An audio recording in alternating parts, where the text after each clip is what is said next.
First person on the fair central. Inti etina hona BBC na yenya central for na ye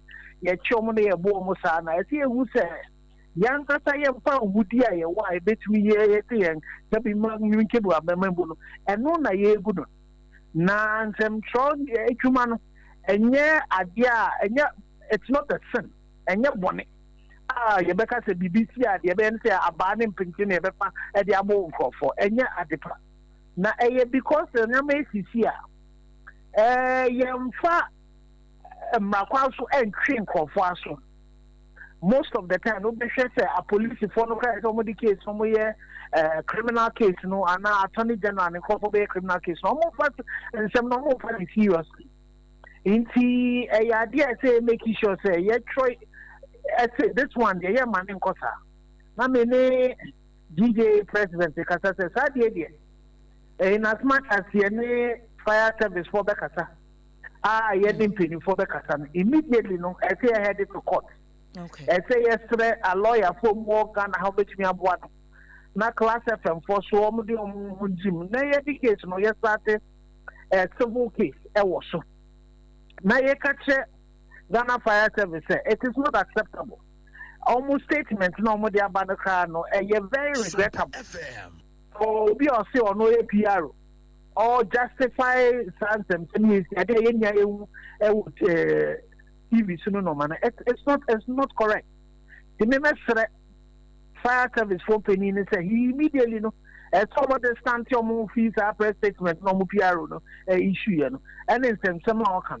now mumba na ye said ye to deal with in Crawford no more Crawford yeah how many more videos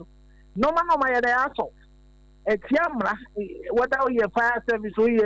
Kenetashi go will say, oh, yes, idea with Tiamra. See no more fire and my constant trauma. Yaman penny or horses here, or your idea of what Sano Meso. In think of only yet a mini man, I want to mean your sentence. I mean, if you party, they make sure that San conform, yes, I did. You know, beginning, no. Engineer wadawruma ujiri se edian na akobone all this years say bibi ati say empepi no esia ye beye nsɛmtwerɛfo nhia mu ni atena kasafidie so ni aka na wedi ye kasete and we condemn this and we condemn that ye beka ni nyina but at the end of the day no ade no da so ekoso edian na authority say yes e bia nsɛmtwerɛfo nkabom kuo anase bambofo eden wo mo ya wo mo nyeni ye enti na sa trendy yentimi emfa ma na wiye. Well, I think first thing they say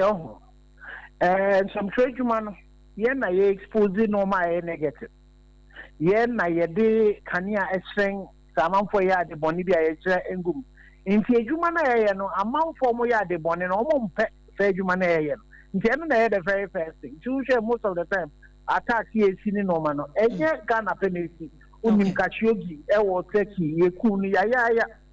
but the thing is say no man fear then na ye wo and they say Sompa class FM yabu class of enemy Sompa afa mate joy FM for multimedia for kofonia kan wasem one of the things I say as media houses no sa no me fear a senior ya back together na ka say in benufo no say never again one. Now, I think for me, the current GJ president, the reason I mean endorse him, say at least so Obay, he's being a bit more forceful and vociferous towards Sanomi or China say no minimum so Obey press conference. Now beyond in Kasa na you do a mere and pempenswa, as something to me ye buy, see 2 year the cockot. Now you make sure say you better my counsel. That's when I say as journalists we need to be back together. In Central for you back together. The Ghana Fire Service almost yet the Ombeya. I said to me blacklist you like I say more blackout. Here reports BBR about them. Yes, so no say here use the tools available to us to protect here. And I know you're one of the things I see to me. Now you're making sure to then other journalists who are more but your friend of Pius say during the last election, the previous election, you wanted to national security guy be that case me court why you say you better for some company hour into and see it we making sure say they dedicated some time that case is constantly near busa time and some no echo into na ye make it move who say yeah penoma own foul saka journalist now coffee yeah Ghana I want to say opa foul saka police. What the Osaka police be on the banner? It is the same way say young as journalists. You can't. Now, one of the things why MY and it's also journalists, some semi about now you start to say you can't, now you won't question a journalist. Or sister said that I'm on follow you. Okay, Bramia managing director of graphics. The journalist as a more journalist and more overboard. Anka case me a decokuma, a decokot. Me work out for and I'm a journalist no I can't say case on your interested me. So I'm also in the making sure as journalists and me see me uncle yet a question for them I can say yes settle case no.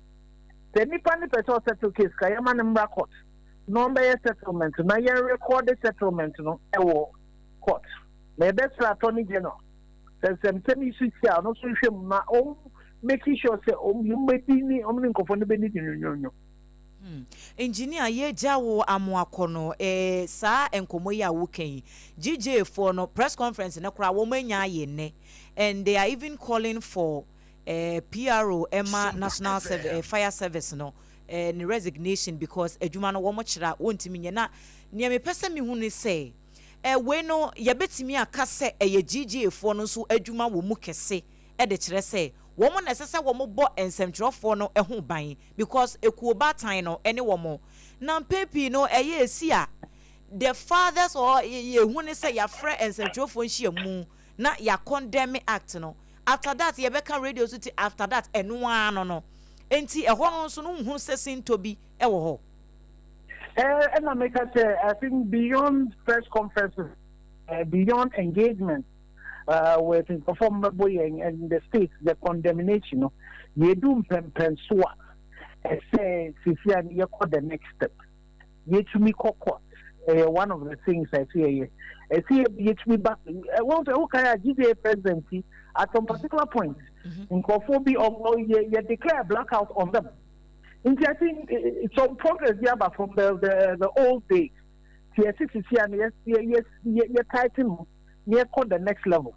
Now, fire service idea beyond asking for resignation, he should be sacked. We should be asking the fire service for some unit. Now, you see, as a test case. Yes, a lawyer for more Ghana, which me a fire in case he pro bono. Normal wine together with process and phone, Nayan Kokot. Nayan Fakit, no so and Kokot. Yes, at Chief Justice, and a judge, consume Musa San case is your bar. It is all about Yenya and making sure you record the next level. You best His Excellency the President to say. When it comes to his issues with journalism and the fact that he abhors these attacks. Minister for Government Communications, somebody they making sure that Sanko for any PRO nepe. Sanko for your mokan home, they helmet or motor nipano. Sanko for your fully as seeing form Marquas, the exomas. Engineer, and you may Mayenda was Sibibre, Wobre, and Wadaji Awenya, a day amaye. Ghana, this year, nature say, engineer Kenneth Ashigbe, and Yenino Ekudi and Komono or your media advocates, Kane MD. Emma graphic communications group in some church humanity where Jiremua and Sana were ordering home a quack dom ye galamse a queen so enti onuni din common said ye no man for be a trimuno what say a yadesa one more a yard jenny central for the Casana yardosum enti yes ye movie free Casano na ye ma action eba musebia court to kra na bekwa esese ye hwe na ene GJ fo no wo mo frɛ ensemtrofo enhia mu na Albert Kwabnadwomfo wono ene ye president awoda ekuo no ano wono na furu simpie no wɔkasa no wɔkyerɛ mu sɛ saade no a ɛkɔso ɛwɔ hɔ no mo de enya de sɛ ɛboa kra ye de ne voice no ɛbɛba na mu no menkodi nkɔmmɔ wei emfiri hɔ ansa ne yaba GJ fo no ɛso ora David Tamaklo president Emma Primpag ekuo no na asemi esi ye no wo so de nkrata abaye ya wo so bekasa edi etia ne ekoso no Primpag ekuo no ye Private Newspapers and Online News Publishers Association of Ghana eno ne yetwa ne tiawa efre no Primpag no ora David otemenka nwumre ye moajo eba Sompa FM so Accra Mejusu Sompa Nuwa. Yeah, sure. Sompa FM Accra. Na ni friends uti phone na any mujuma phone na official panso. Yeda say afen kometo yen. Na enwumre de ye nyina ye nim enkomo a eda pa so fa ye nua ba ko nsɛmtwerɛni ya Ghana National Fire Service say officers ne bi anasa personnel ne bi akodi ne mpabro de omo sakeka no wabra na wodi ne dwuma ɛwɔ Kaswa New Market ejahyehye no report no nsɛmi ba ye Primpagfo mo so mo de nkrata aba wadaroma ye hyase no de dikan ɛbɔ ne tofa ɛma yen Primpagfo mu position ɛwɔ asɛmi ya esi Eninia say asɛmi esi ye no you want ye papa esan say summary obia mansan nyina ni patuka ye maimu obia cafe esentro adwuma no adwuma eboa amanu eboa ye kaduma me kadi amanu me enti se me kan say recently no na say aban bofo any media associations ya stati din din komo about say the beya yenya ebebo media ana journalists ni friends adwuma no ehu ban san say they beti na ye ti say obi journalists ya attack omo because obi empedi omo ya na say adwuma omo ya enso obi ani sana na edi ehu any friends edi ehu share journalists no ana say ye central adwuma no ene na ya start di hu komo say obi biara friends ye educate security personnel any omo security services mu say about journalism no they are not enemies to the state about security adwuma yemina adwuma kona na ye bo ye man hu ban central adwuma no adwuma tunhu acha ye educate ye amanfo inform wo mo nti se obi ye adwuma na ebe pa se dia obe obi adio nipa ne be ye no enso we na say enya dia wo apnesu but ye mapon constitution 1992 no perfect journalist was say bomb hu ban nti whether say wo pay o ma wo pay de nipa ne yo umpo emra ekwan wo so a wo so nka odifa enye ni akwa bia ni sem say obe to ase journalist su nti ye de kan say police for na say friends abambo for empanyifo omo investigate system we ye nua Samuel Ado dumdafo no atu ahye no so no omo investigate na friends punishment there wo bia omo fama ni perform na adike fofo a omo agise say wo uniform nti obi ye na adwuma say central na obetumi attack no ehe fi ho na enye friends central for no kwa obi abaya ye bu no kadmani kali abai nti obi kabi na anya oda kwan won hihye wo ho a wasa odifa so edi address eni obi ansem se obetu ahye nipa no so edi ni body enu no crime and friends enu no punishment over the ground nti dey can say Ministry of Interior any friends police for omo hihye asem we mu na obi bia ne ho anim bia o watu ase journalist no so omo apanish no yes asu ka say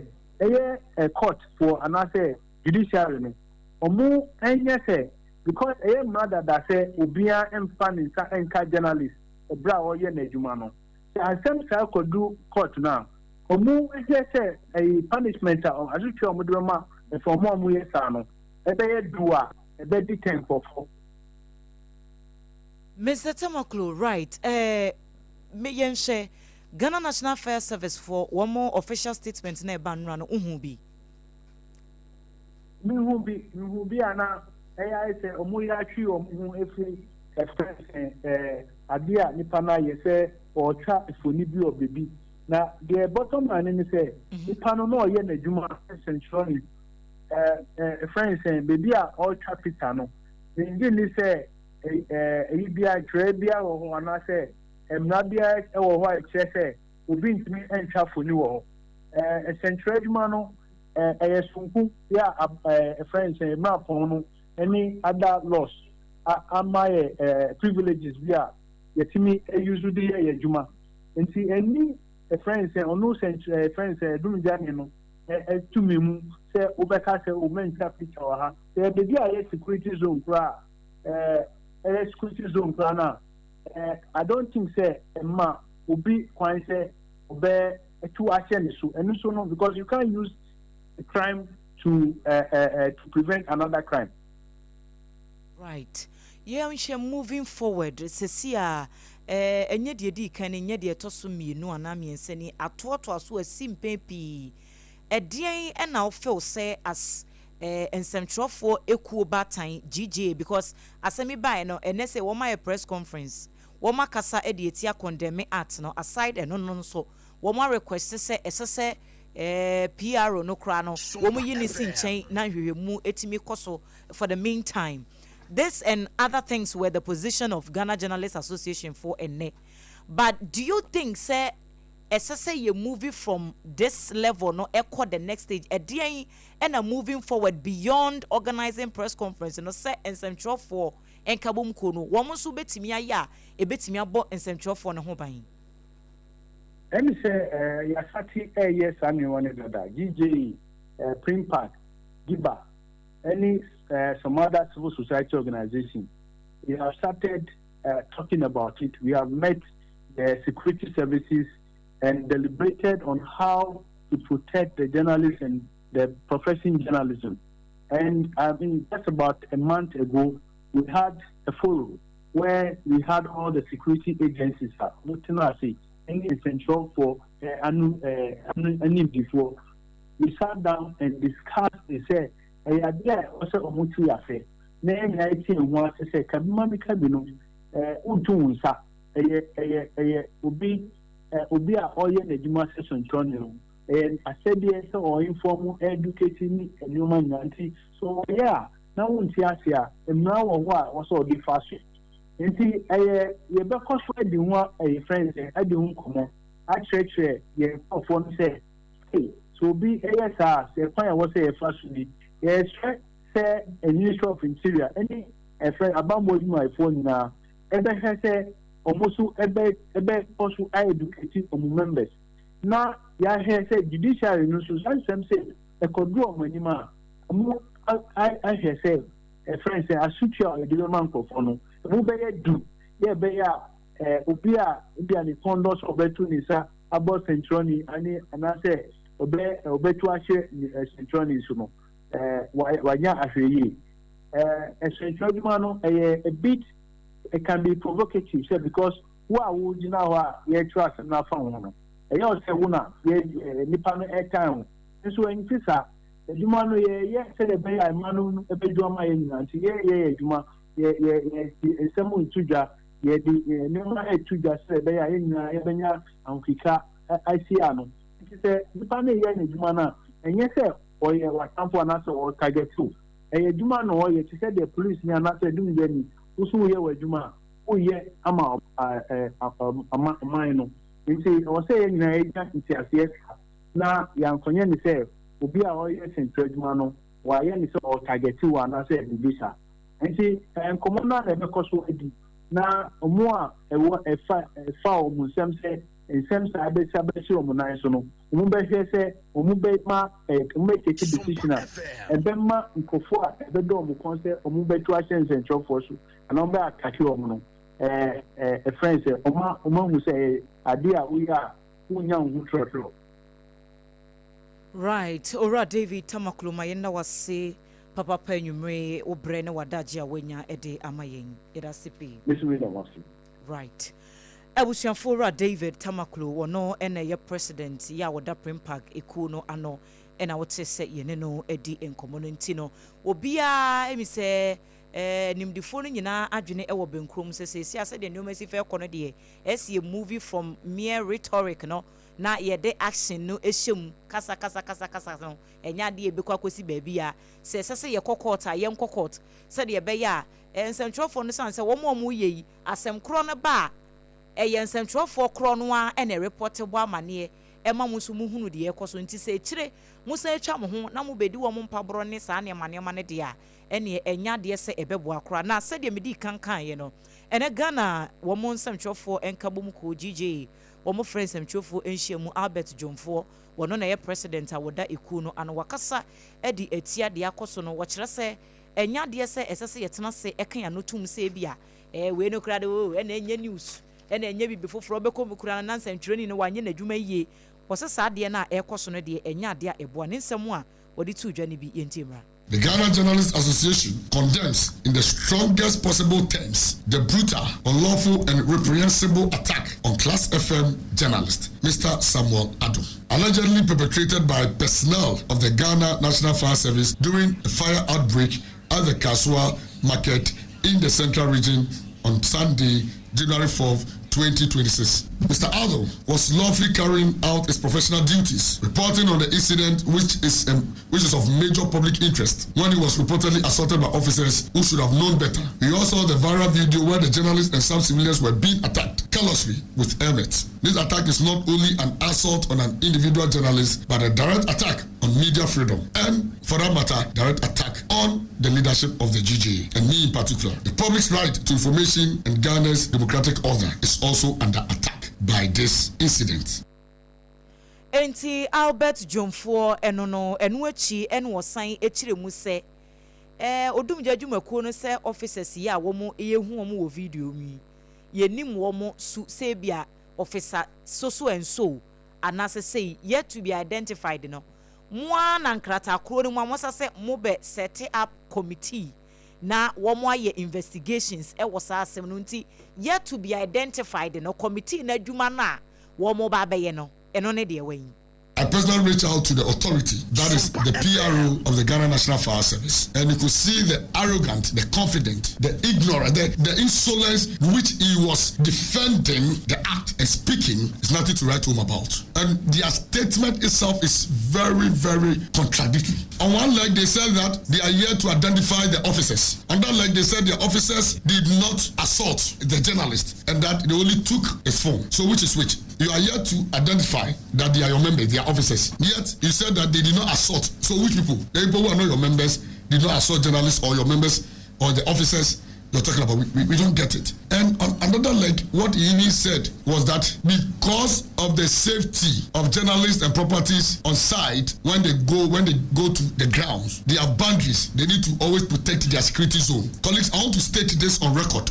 that the Ghana media or the media all over the world is a public interest media. And public interest media do not need any permission or authorization to discharge our duty. It is rather unfortunate that the security service, who should know better and whose responsibility is to protect and provide security for journalists to discharge its work, are rather obstructing journalists and attacking journalists. He said they've set up a committee in their statement. How can you set up a committee when you have not identified the people to be your officers? Who are they going to investigate?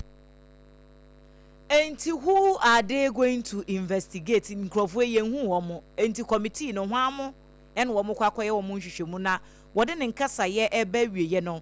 na wode kokobo eko ede ama manyuku ni nyina ne tuchupa ne MPP se mo mfa nsɛmtwerɛfo eni agro womo nye gi yeso hwawa ye sanse nche 31st January no ewa ha ya abato no ebeba so enye den anso nsɛmtwerɛfo ne beba be cover enti edu honom a esese wo mo hwe wo mo hu yie pa. firm warning to the leadership of the new patriotic party, clearly caution and restrain its supporters ahead of the upcoming flag bearership contest. Political competition must never be used as an excuse to harass, intimidate, or attack journalists. Party leadership must demonstrate responsibility by making it unequivocally clear that attacks on journalists will not be tolerated. Call for responsible and ethical journalism. The GJA urges journalists to remain committed to responsible, accurate, and development-oriented journalism. Journalists must prioritize the public interest, promote national development, and contribute to social cohesion through fair, balanced, factual reporting. Panyini ya yete se waka sei eye president awada Ghana Journalists Association ano ora Albert Jumfo ena wachre ne nsemu ewo ho ntino nkomo no ena yede emu enchiremu nyina abrem no said the Primpagefo ka GJ4 eka ene de omanfo no so echra esese empenifo ene bambofo eye hot bite kasiebo esuni ewo Sompa 106.5 FM. Ye kai was a Leicester Company Limited. Ya wo de years toothpaste and then the brush aba e German so. Kope bi neto baby bi eyade se ebu. Yaz de enya fei eni bedi ho adanse sanse. Wo mo aso ahwe ne de wo mu nimu dada. Enkran kumase numbers a wo be free 0501619588 0501619588 and 0501390338. RSYD no VG Studios nso wose men kankyere wo say enkotwa mfonyini bi emma wo sunsum emedi anim na nipadua ne eni akire wo twa picture ni da honom kama ye ne wo hwekora otimi hunu wankasa ho ewo picture ne mu say wo ye content creator na wo pese wo pe baabi na wo ye wo content ne sa skit ye o manfo twetwa ne ade say bi a backdrop bi na wo hia de ye wo shoot papa bi ne nyina wo mo creative directors a wo ba ye be kire we kwan a wo be fa so na wo twa wo content na ebeboa na wo so de wo hwehwe no won saka enkran malamabase first kokoko street eho ena wo be hunu RSYD Novigi Studios fra wo mo 0574 715778 and 0303 974833 wo mo ene nyumakuo bi enkaya eka ho ebre sefatamu no me de wo mo ho adanse ebebro ene wo mo asoya sena ye de hot bite kase bono ebremu ye toaso ewo hanum sei eba ne sei ya ye mfra fire for sanse ye biate ne hot a enye dumjafo adwuma ne de no bia eno nti ye kagum na bibia tumi aye fine na ye kwa kopie mu ewo ene ensem a adadwa titru pa free ba se dumie no bremu ho ede ba no na opon teteku owo police for wo mo akache na ho na ye boko asantema wura na se tutu ba bi oye otoso mieru otumfo na asam ne yakan wo bo nanan efri asantema mu etoto fa so a de bepie mu ewo prosi atran kase mu onkran ha na wokoye no in fact na opon teteku boy nkomo no a no achi kura ye ne mpanimfo hodo bebre sande bi toato aso a ni nyina ye se otumfo won hya dan tutu ne nan emma prosi atran kase mu sa da sanse pani bi aba ya no wono kora na aso na nso na de wose wono ankasa obaba Christian tete ye ho no IGP obaba na no na afore na waba bonkomo na woduru ho no enu wono ne bonkomo gina simpe ni apaso no so IGP already I say ya sensa abode no tie we na ya ho adwuma ma me pa say ya mpota mo bambo sem betimi akoyie pa na prosi betimi ya adwuma wo ya mpota mo yie pa de a wono de wo toto e de asre prosi atna kase ne say wo mo na nanum ahemfo no wo mo nyoma yonkofo na mo pa sanse akantete no a na prosi no akurase no ye de efie ahemfie police wo mo na ye adwuma no no mo ye adwuma no so a wo mo ye de mana nanom na wo cheche nsem mu e kire se ye mana nanom emra mu e obambosem mu no na opon cheku na wo gina ho wo fa bi baaye. It has been most useful at this point in time to engage with an IGP steeped in history and culture and able to appreciate the essential interplay between the two. So, he is aware of the extent to which the colonial authorities relied on traditional authorities for the maintenance of law and order. Indeed, you know that the British were content to make domestic law and order a joint function between law enforcement and traditional rulers. So, one institution draws its authority from ancestral memory. The other draws its mandate from the Constitution. Yet both exist for one sacred task: the preservation of order, dignity, and peace in society. So, let me, in the spirit of the new year, convey a message of glad tidings to the gallant men and women who make up the Ghana Police Service. And we bring you hope for progress and prosperity in the years to come. We na say to baby o ya otoso mienu asantema nyina wura wono ene wakasa na we no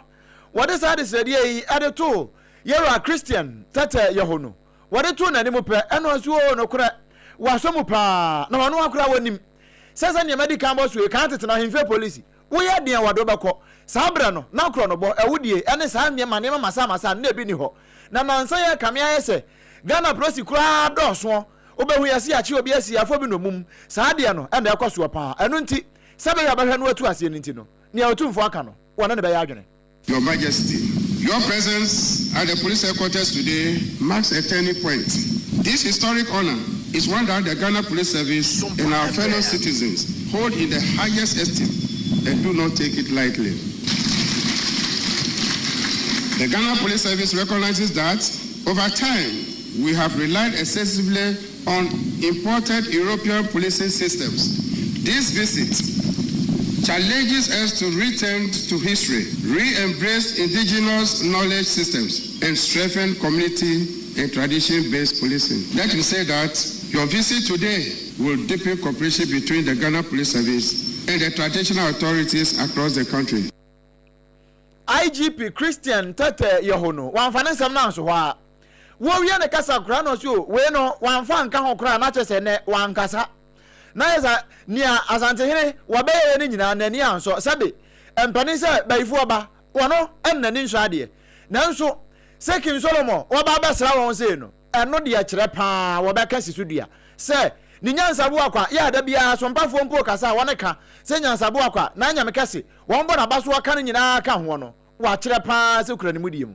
Ladies and gentlemen, as the Chief Constable of this country, I must commend Your Majesty and highlight your role in peace building and conflict resolution, which has had a profound impact on national security. Mentioning your exceptional mediation skills, which have restored peace in numerous conflicts across our nation, compels me to describe you as the King Solomon of our time.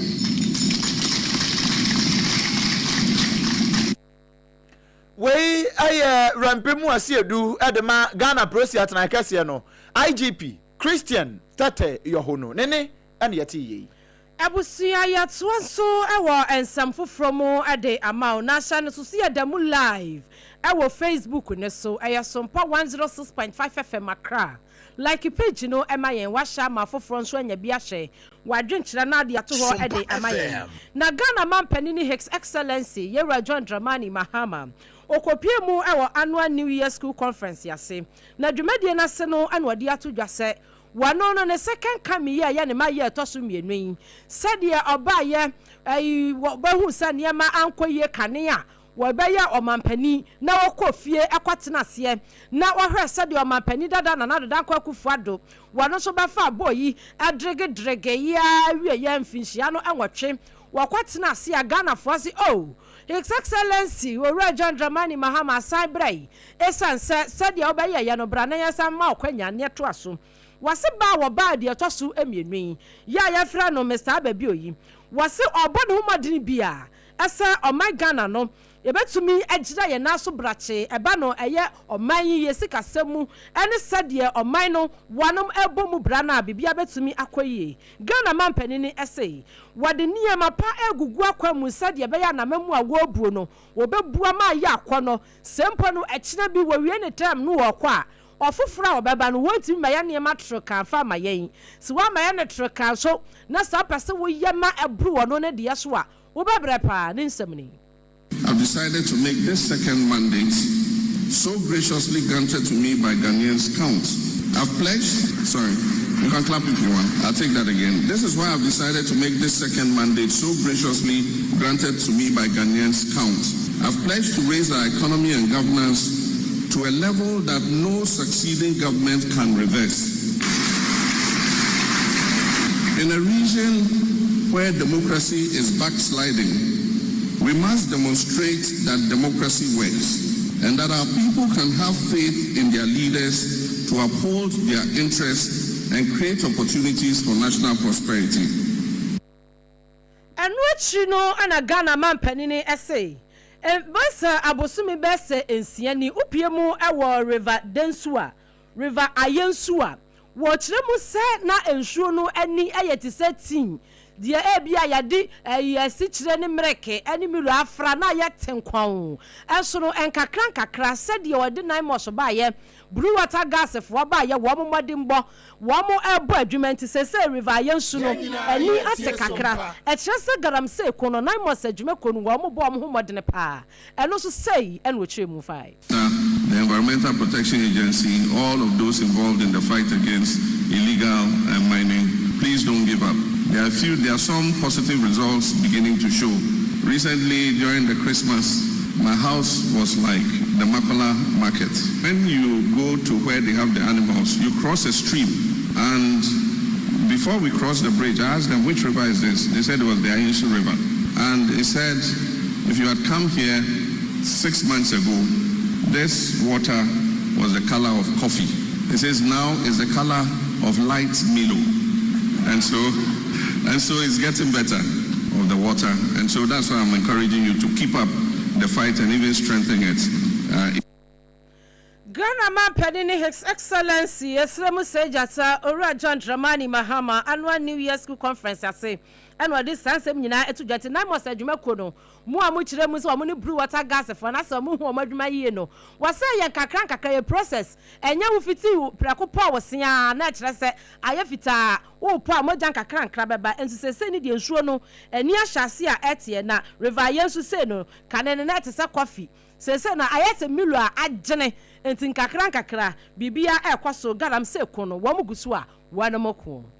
na Sir Jumedio Kronwa as a Vice Chancellor Yawoda University of Ghana Professor Nanaba Pia Amfo wono so ekopie mu ewo annual New Year School Conference no ase na wono ne nsɛm a wode tu dwane sɛ ebrewie duru sɛ Ghana ye nyina ye bɛka bomu sɛ wo man baako na ensusa ahodoɔ ya ye de agu nkrata so de ɛwɔ trimu ya ni nyina da ne da ye so a entimi mbamu no ne nyina betimi abamu wo sɛ Ghana no sɛ be enye sɛ ye bɛda asɔre anadwo baako bi no na Ghana ye te sɛ amanone kro no a ye pɛ no anasa sɛ de ye de ya no kan da bia no sɛ yanye ho adwuma enya de sɛ sansunsan so pa ne ya ye hwehwɛ no ye behunu enti enye aban mu mpanifo nko a we government officials ne free ho no mo a animdifo ka ho industry leaders fo ka ho civil society nyumaku ahodo ka ho development partners wo biara efiri osoro ebeka asie wo bia ewo na dwuma wono so esese wo ye ewo saa anamontu yi mu. This year's conference has a special feature, a project forum to showcase innovative interventions of the youth. These include the Enkabom Collaborative and the Digital Youth Village projects here at UG, in agriculture and the 1 million coders projects of the government of Ghana.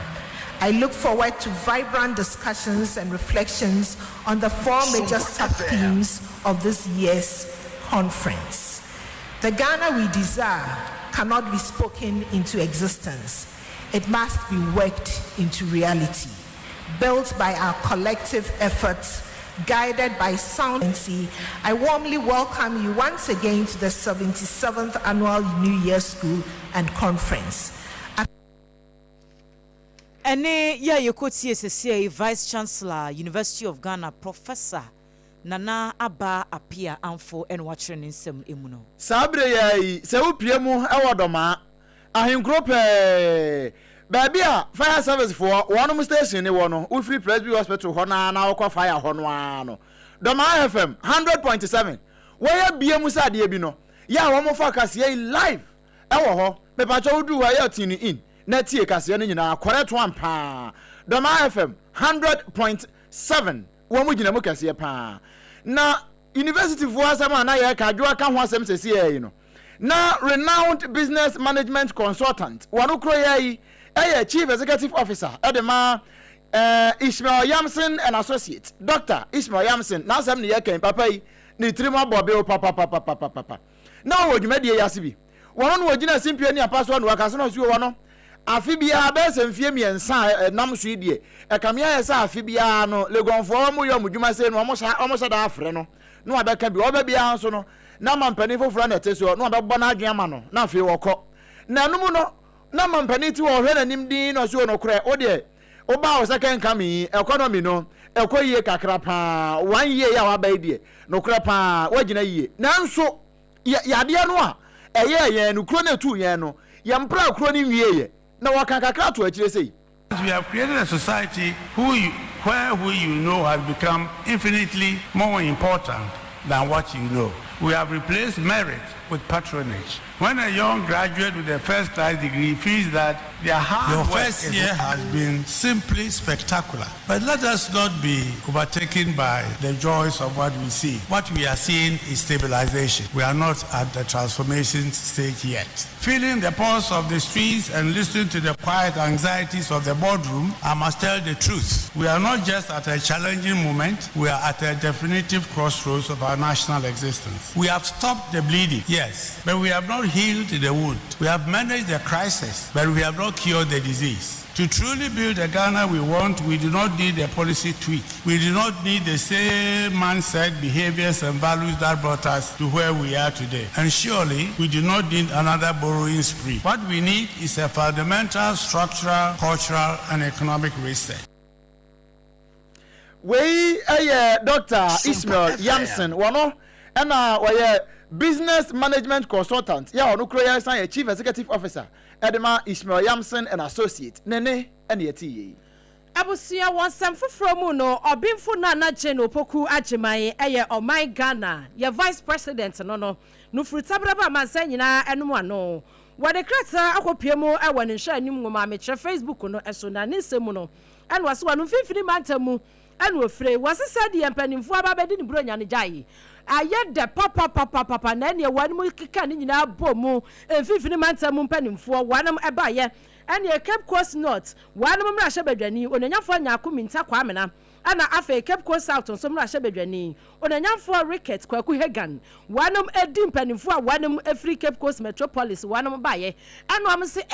ya vice ye bedu new year happy new year na wanam ba ye ene wanam etenase na wamo ede wamo sam asu egu nanim sansan panisa aboa ne de agya kwa ye nya ne kwanti na ne ya baba sra ye maame de na wase yanso yetimi ane ne di efie enkomo na anum no wase mpanimfo ese wanum atoto sra wanum di 8 year development plan bi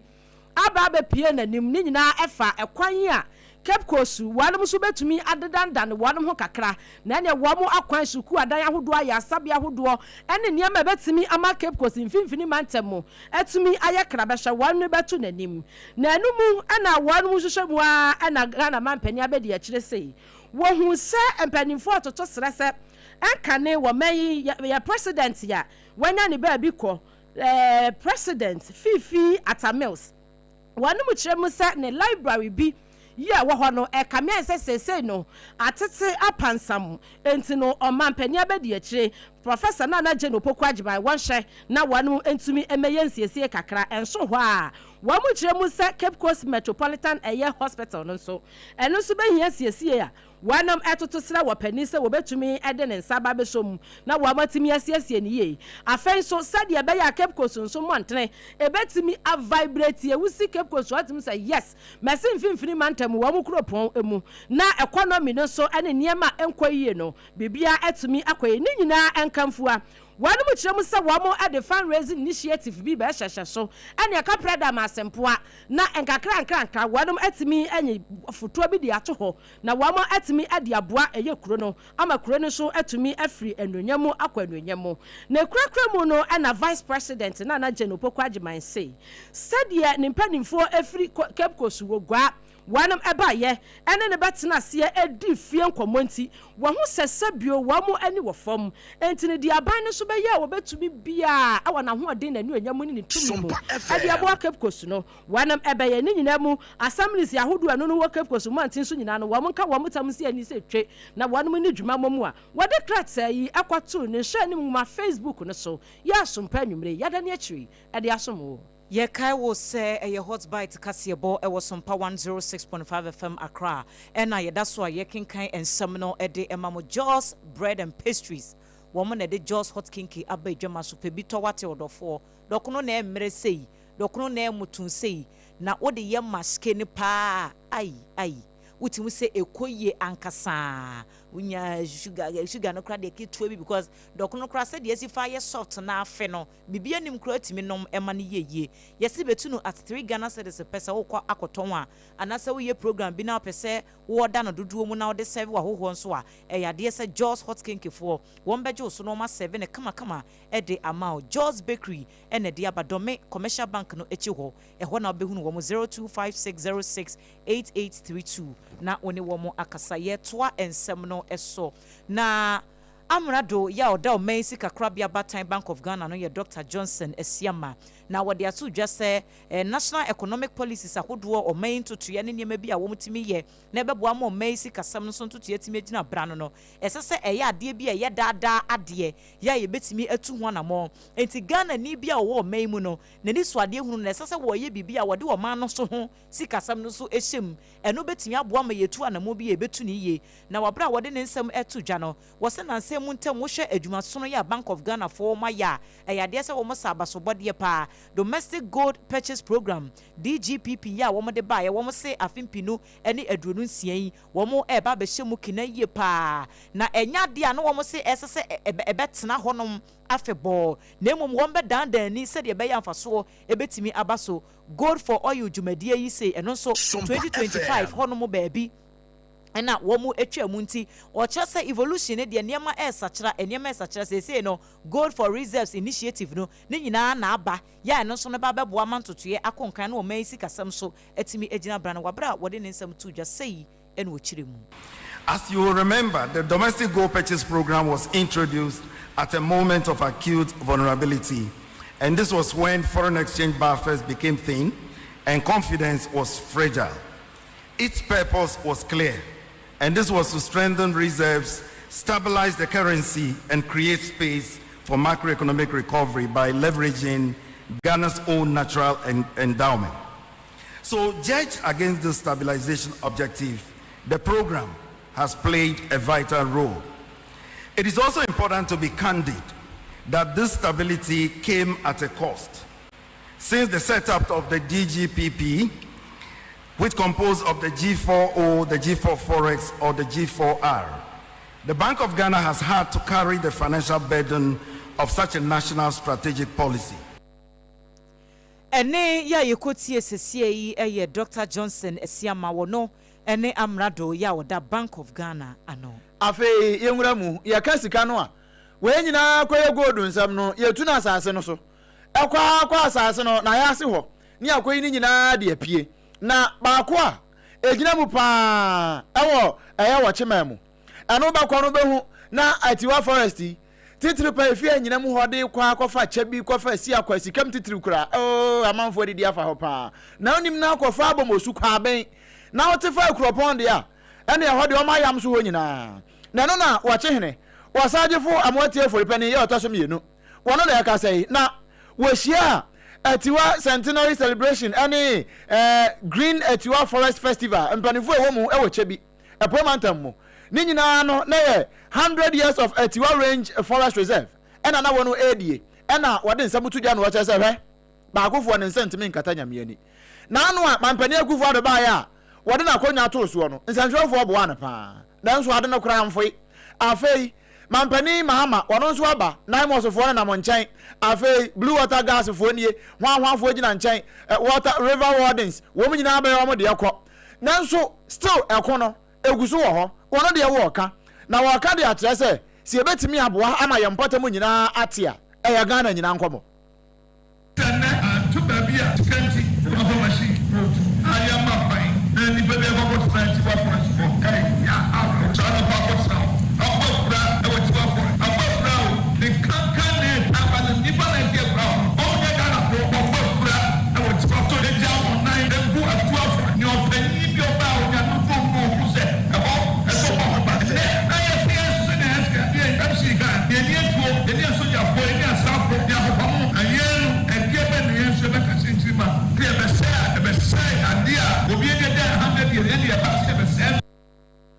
enti wono o chihini sei no oni asojafo ena bohu no ɔkyehene task force for no wɔn nam Johnson so wɔn wurawura mu a no man kwache nkrɔfo do maba sɛ wɔn ɛne ɔmanfo no wɔn anka wɔn ho amomu a anka saa deɛ wei sɛ kura no ɛne anka agye nsɛm kura nanso Ghanafoɔ nyinaa ɛmfɔma no ɛntum bi wei ɛyɛ ɔkyehene ɔsagyefo amoatia oforipani yɛ a wɔtɔ so mmienu na no disɛm no na wɔwie yɛ pɛ ɛna ɛyɛ kɔleklote mmeahyɛ badwani yɛ ɛfɛn sɛ Dr. Zaneto Agyeman Rollins na ɔdwumadie n'ase ɛna wɔka kyerɛ Ghanafoɔ nyinaa sɛ nyinaa mo pɛnhwam na yɛ mo mpanimfoɔ. It doesn't matter how many natural resources we have, whether it's gold or diamonds or oil. If we destroy the land, we destroy the fauna and flora, we have nothing. We are nothing without our environment. We have nothing if we destroy our environment. If we destroy our water sources, if we destroy the air and the soil, plants that we grow, the soil is contaminated, we're eating poison. And if we allow what is happening to continue, then we're poisoning not just ourselves, but future generations. And that is against everything. In fact, it is against human rights. And so wei ɛyɛ mmerɛhyɛ badwani yɛ a wɔgyina maa de hyeɛ yɛ ɛwɔ kɔleklote abatoɔ mpɛsoa so Dr. Zaneto Agyeman Rollins ne yɛte yie abusia yɛto asɛm no so wɔpoyɛ ɛmantam hwada na wɔnom a wɔmo adua koko na ɛkyɛ sɛ koko farmers ya wɔnom ebutu upper west achem ɛne lower west achem wɔmo na lamentie yi wɔmo si enough is enough wɔmo kyerɛ mu sa koko sɛdeɛ tete kwahye etu kwan mire bi a wɔmini koko obepie mu wɔ mayi mu a yɛhyɛ se adua koko nkakra Ghana koko wudi pie wa mansan dwa so a yɛsɛ nsotɔkora na yɛne adeɛ no wɔmo fa no wɔmo de amafo bi amanso de kakra bi asom no wɔmo de chocolate yɛne adeɛ sɛ de ni denti koko na wɔnom adua no sɛ yɛ kamia yɛ sɛ empanifo mfa wɔmo nya hwe yɛ respect wɔmo we don't respect them na wɔmo say wɔmo ka kyerɛ aban no ɛma no 1 week ultimatum na kyɛ na wɔtwe baako bɛ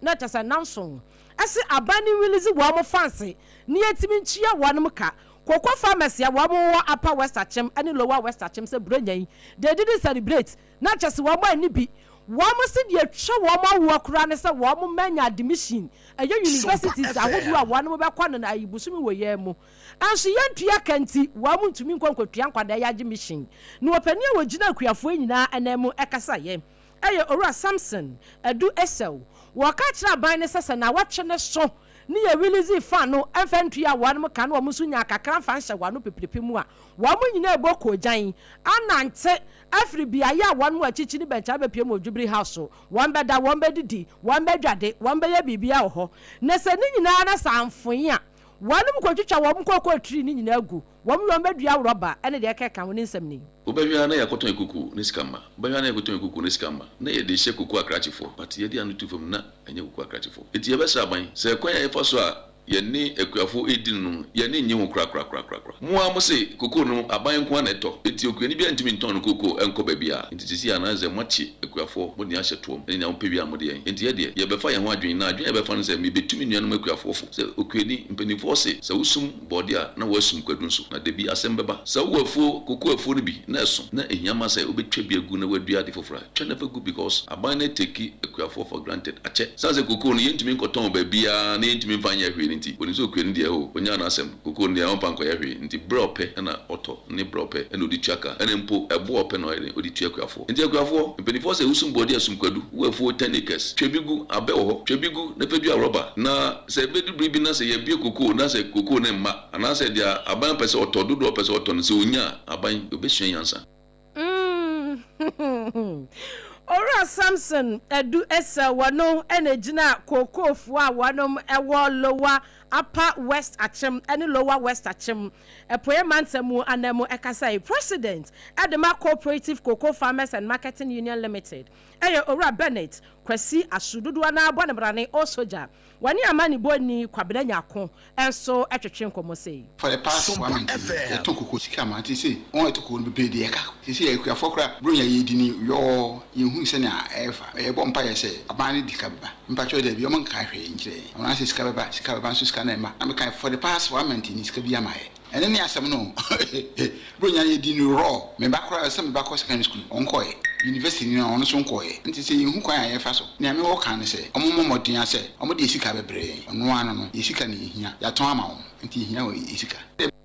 Tia, I say Kwakwa President of the Cooperative Cocoa Farmers and Marketing Union Limited. Ora Bennett Kwesi Asu. Dodoana Bonamrane also Jawani Amani Boni Kwabranya Kon and a dinko moe efrepoye emantamu. Ma Yafo Enra Manyosemu Kakra na presidential aspirant Yoka, Womo Moshe Nimse Wombetu Franca. Na yede ama NPP amanyukunura Kennedy e Japan na wode atu justice ensembia mrebia wokan se wobeye president dachi bia asoye chance ase ene wobo ade mu ebobre ne pa wode adomo mai no wobeyi sa ministry na free enkran ha no wode akokuma se no wo se eyade asem no wokan won sesa na no woda so gina ho no wan wabekire mu ne enti a woka sa asem no wo se asset sa centralization bibia wa akra ha bibia wotie enyuma nyina ha na egu nti da bia ha bo apeso wose sa de na ekoso no emwa enti se sa decentralization na ye kan wose ye nchichichemu ye fa bi nko kronketua mu ye fa bi nko bia hodo obi anka se asantemantam ye kroketua na emomu no se bibia ba begina nkran ha na sa na de emwa kora wose wogidi se ministry ni yetimi relocate no ekokumase a ebeboa amanyuma so atimi agusu. I will be sworn in as president. I will move Ministry of Land, Forestry and Natural Resources to Kumasi. I will move local government ministry to Kumasi. Kumasi, get to help and fire. Always I need to walk in a group. We are never a group. The people are in a Sabuba who said, I will become our baby, a man, a toy. But I know any activity of mine. I want to get the nothing is there. No business. I don't think the person when you land from forest ministry look about. Be our person against us who you must have to come to us. Obeda hotel, obedi hotel, some farm and collab, the ministry workers, obeda and dying behind. If you are for dying, you are out to me high, that you are. And down woman, the man for the bar, the sea and Bomusia and Bomba, Benya, Carpenter, Benya, ene ya yekoti esesie yi eye Owura Kennedy e Japan en watche ne nsemu e wo no se nso e ma ese time heba mesha wo nso ekura yemu anwumre ya enyasem keto malaria duru a ano oden wonom ya ata na yade no ayera se wonu ato a wuntimi ne di honam na ye wo ya ne nyina time heba mesha ne kamfo ne mesha ene ne capsules no nso de eboa esiesie ni padua no se de be ya nyarewa bia entimi ene wu nipadua ne ma medi rough enti wo hwehwe bia bia to no bia benya bia to 0244417669 0244417669 onga eye promasidor for ne de aba eno an ye de no aye nuane ahodo eye mamansa no boafo enti aduane no an be ye simple na ye easy na ye there eye onga spices ena esese wo use ye wona sort de di steam akokọ de ye nantwie de ye stew de ye enkwan indomie fo no nyina akora wo mu obi ewum enti kone kope bito FDA fo atintim so eye de se edwaman so abusu se chapo midima fo herbal center Dr. Time da so eno no patrofa yade no kodan no stroke usisi na ya oya diabetes esichire yade mojaboro so kidney ene ho aba wo hawo enkran poku asema yira eho ena obehunu Dr. Time da so kumase abua kwa agogo womani aban school no ene dinim enimhye 0244 774282 0244 774282 and 0500 yetoa ensebno eso kasiano yetoa so ni abedu nkran ha ya enkran ha ya we yeginamu awo Accra Metropolitan Assembly eja bia beka cha se yeru ama wo mo aka chi ne wo na pani kwanchefo oda o ma no eye yera Michael Pakpo Aloti wono na eto 1 2 1 na woka ede atoso ede akire NPP wo sunu kokroko amanyoko ne se we no ebe ya nka ayawaso East abatuo ya by election de oya dan ya hwebe bosumi edi animu nkona wie ye de na yakọ by election wo ayawaso East na ono de woka ede akire NPP fo mo ma asem no nyamo ya sane ya da bia ya na to da yamo ya amose mo nkono a na ayawaso East abatuo no munyai nyesa na munnim na mo ba enjo mu bedi bi papa. We are going to have anything struggle about this. The party will say that will take a good decision that will help the people, the lecturers, and the party. We are not going to struggle over this. This is not a time to, and I think and hope that our opponents will not come to contest these elections, so that we just do it peacefully, give it last respect. I think it's a sign of respect for him. I don't think we're going to have something. We Chief Executive Officer, Edema, Accra Metropolitan Assembly, Ama. We Yera Michael, Bakpo Aloti, Afutuo, and Wadiama NPP for say, I was East Abatron. Mama home venture. Yes, I will be into. Opani kwantre for ya wada Global Info Analytics ano ora Musa Dankwa. Wase won hwehwe mu kakra wanam aye afa amamu asesei Ghana man panini His Excellency Yera John Dramani Mahama Slim say jasa Mr. Babio wasanso eba ne maye toso mienu Ghana fo said ye wanam de niam ato nsane ni na wanam ekasa enie wase Ghana fo say ni the education sector no eniam akoyie pa anti say Ghana fo obi adwuma da ho enti ni say the Ghana fo ekwole more eyesi e bebia enwuma aban bebia enwuma edi ama wonom na enumu ana wase wakwanhwemu a ehu se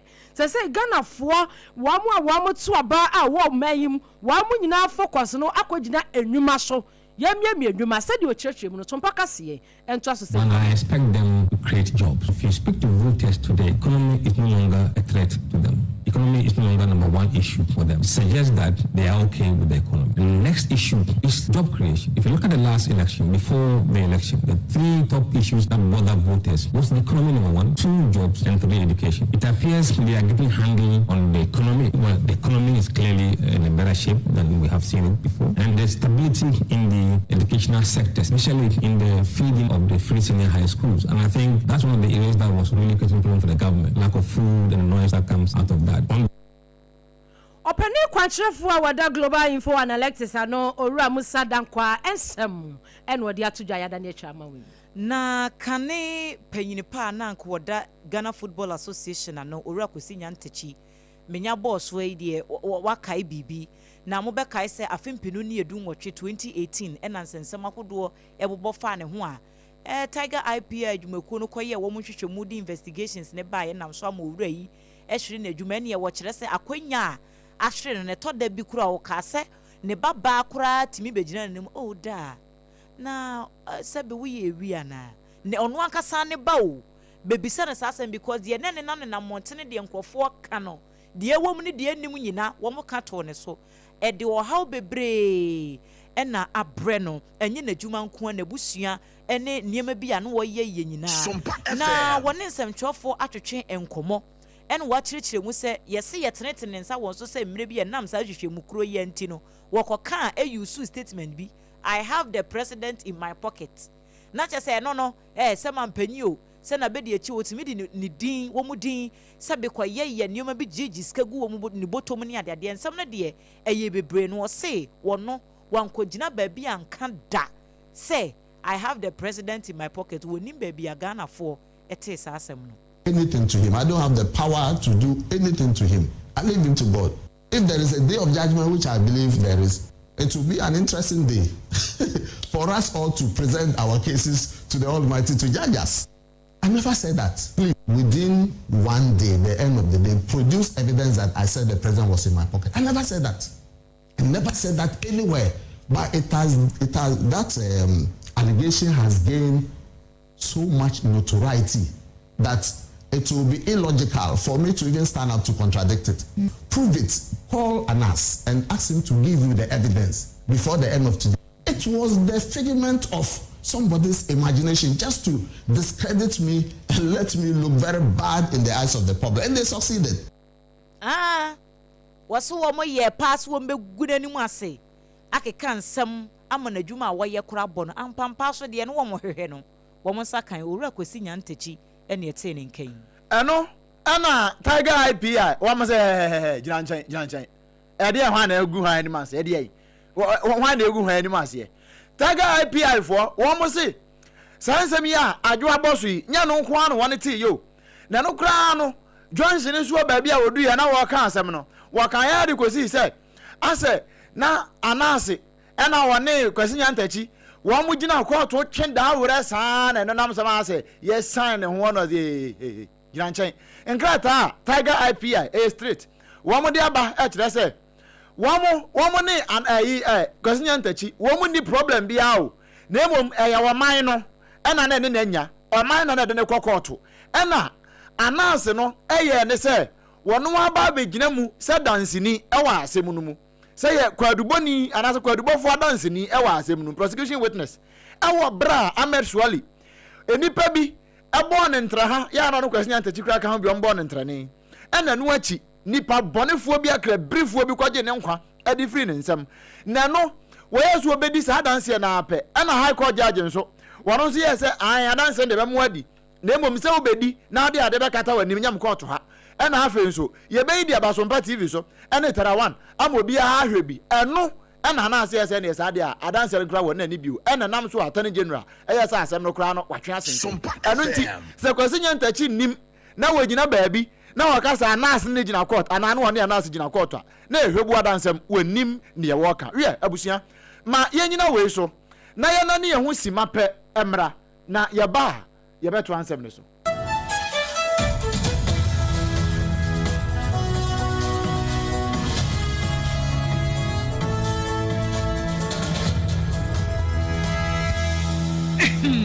medo edrano pa wutimi to wo boase etwitwiwusi o ado na so ni se me de yas toothpaste and the brush and the twitwi mesima minya homka senti na ye bokoyi na me de me all time favorite yas herbal toothpaste and the brush aboa me amasesei menum nso a enwunu anasa de ehia me semfimfem me biem na wo hwasa mesi aye fita sesrecha homa na et brightens yas whitening toothpaste and the brush and me do shimisi enti na wo se afei na yas total care gel toothpaste and the brush ne de ebo wo se ho ban demu ne nyina ema wonum ye sham oh yes enu krotrodo yas herbal yas whitening and yas total care gel toothpaste and the brush abusuan chamfa se wo pedudu tu e won kran ha for Leicester Ghana Limited and was 050 161 9588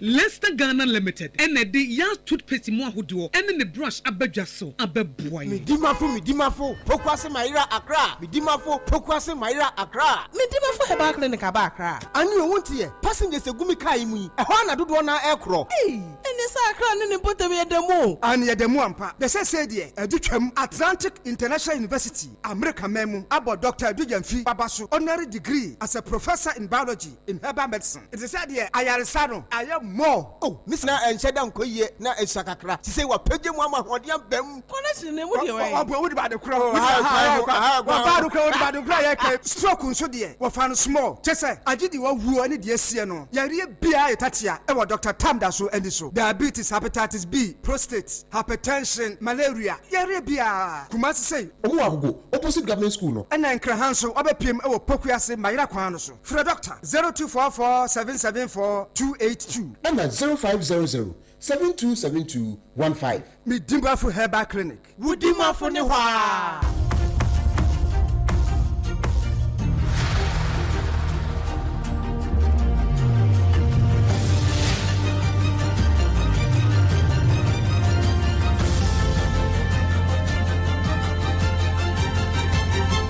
Sompa TV Emma Aketiapa. Abusia yadase ye kwakwawie kase no wo bi mai so na Nigeria memo eho ene yede woko awrehosem a abeto yapono so anwumre ya ekyiremu se etuate domfo bi akopie mu ewo bushi we bi a eno no ewo Isanlu Isin Amu Arun Road ya wo eye Kwara State na wo mo kyiremu se wonum sabi wo mo ku adehye be se aduanan 40 ayarehosem pa wanum we ye wo mo kidnap nipa enan ya wo mo de sese ye hu ba bia ye de wonum akwakɔhye na so ni nyina mu Nigerian police a wonum ewo brother petrol team mu ewo eye Kali village no ewo Bogu wo mo so de aba monte a wo mo ekire mu se wo mo bo wo mo humodini bia sese bio wo mo ayeku wo mo ne de wo mo di kan akɔdada na so wo mo aye kidnap wo mo anu wo mo nyina ya akwantufo no so ye betumi ahwehwe bia ye pot ye tuate domfo yi se de wo mo susuo no ye de wonum akwakɔhye na ne nyinaa mu wa mo toto sra mpanimfo wa mo Nigeria memo enkanka aban no ase wanya ho bibi esanse ya aburu pensen anopai die wie ya kora ne nipa be se duase kidnap wo kora ye hu wo mo kamia ye se wanom abomi fita dukuo sadie yo tinibu wu nhada hu sadie posifo yi eka eni enti abraho sem a ena nwumre ya efiri aye Nigeria Agwara state mu eba eni bogu wamu local government no wanam afa ho baabi no emu ensam ene yada ne achie dia ma wi abusuan yenya yeso na hot bite kasia yede somu ene ebena da nwumre yemu ni kwamu se epen abusuan yede esi yenna yaboafo nyina ase Leicester Company Limited ya womde ya toothpaste ene ne brush aba ena afenyumakuo enkaye ne nyina yeda womo ase Sompa 93.1 ewo Kumase afei Sompa takra de techiman sunya ye nkranza doma ye branches ahodu ne nyina abefo nkrato bia Facebook YouTube ye streaming live ede kase bono ebremu midin ede Adwoa Asare enwumre mene odoman kuma chiame Obrempong na Sompa FM kwaku ampoma enafi Abena Badu adepa kofi ebusia yeda mu nyina mu ase ye so de so amadwumadi aka nyina abawa kwem